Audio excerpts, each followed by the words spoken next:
Comment définir un portefeuille protégé contre le risque? Quel type de crypto choisir? Est-ce que ça devrait être un contenant que les actifs du type Layer 1, du type Layer 2, une combinaison peut-être? Ou bien il serait plus judicieux de choisir une combinaison plus diversifiée avec des stablecoins comme Tether ou peut-être des commodités crypto comme Pax Gold ou Tether Gold? Dans cette vidéo, nous allons construire de tels portefeuilles et on regardera la corrélation, qui est une sorte de mesure de dépendance entre actifs. On l'utilisera comme outil de diversification de notre portefeuille.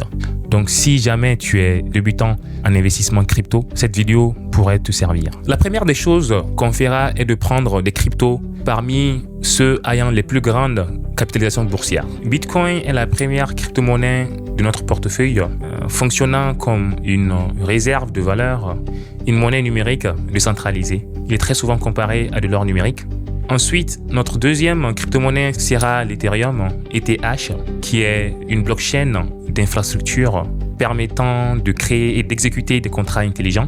Contrairement à Bitcoin, Ethereum ne sert pas que à transférer ou à échanger de la valeur, mais aussi à faire fonctionner des applications décentralisées, comme la DeFi ou les Non-Fungible Tokens, NFT. Notre troisième crypto sera Tether, USDT. Tether est un stablecoin, c'est-à-dire une crypto-monnaie dont la valeur est indexée sur le dollar américain.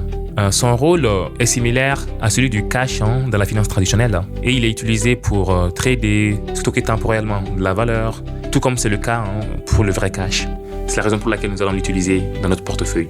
Ensuite, nous avons Binance Coin, BNB, token natif de l'écosystème Binance et sert à payer des frais relatifs à cet écosystème et aussi à participer dans le fonctionnement des applications sur Binance. Nous avons également Solana dans le portefeuille, qui est une blockchain de type 1 à haute performance, conçue pour traiter un grand nombre de transactions rapidement et aussi à faible coût. Nous avons également d'autres actifs comme Cardano ou ADA ou Dogecoin, qui fut initialement créé comme une blague.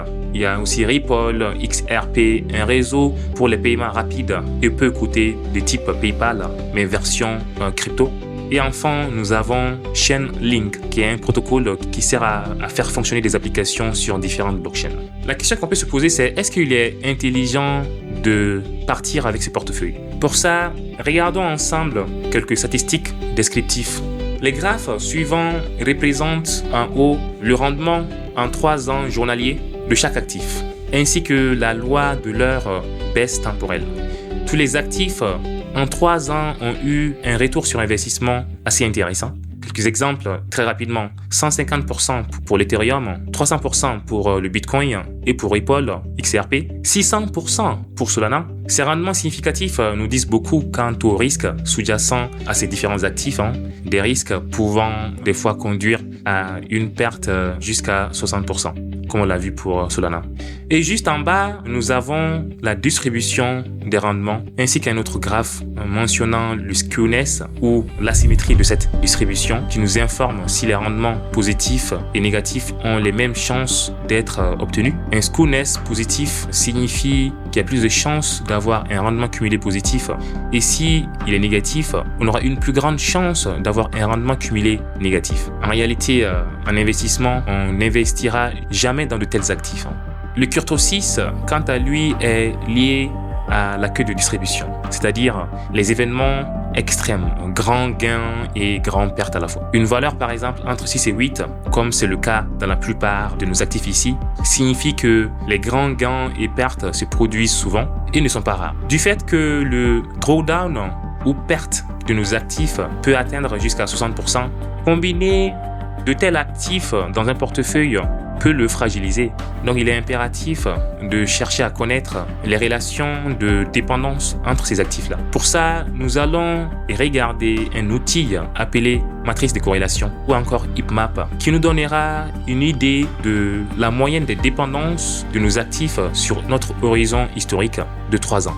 Notre heatmap ici nous montre des valeurs de corrélation entre 0,5 et 0,8 comme vous pouvez le voir, suggérant que les actifs de notre portefeuille sont dépendants positivement, c'est-à-dire qu'ils ont une tendance à monter et à descendre en même temps en moyenne. Ce qu'il est important de connaître ici, c'est que des valeurs de corrélation élevées, comme c'est le cas de la plupart de nos paires d'actifs ici, signifie que les variations de prix ne sont pas indépendantes. Un mouvement de marché affecte presque tous ces cryptos à la fois. En regardant de manière plus spécifique, nous avons que Litecoin tourne autour de 0,58 par rapport aux autres actifs, AVAX autour de 0,68 par rapport aux autres, XRP autour de 0,7. On remarque aussi que ETH est fortement corrélé avec les autres, pareil également pour Bitcoin. L'actif de la liste qui est le moins corrélé avec les autres semble être le Bitcoin Cash, BCH, qui a une corrélation autour de 0,55 en moyenne par rapport aux autres. En réalité,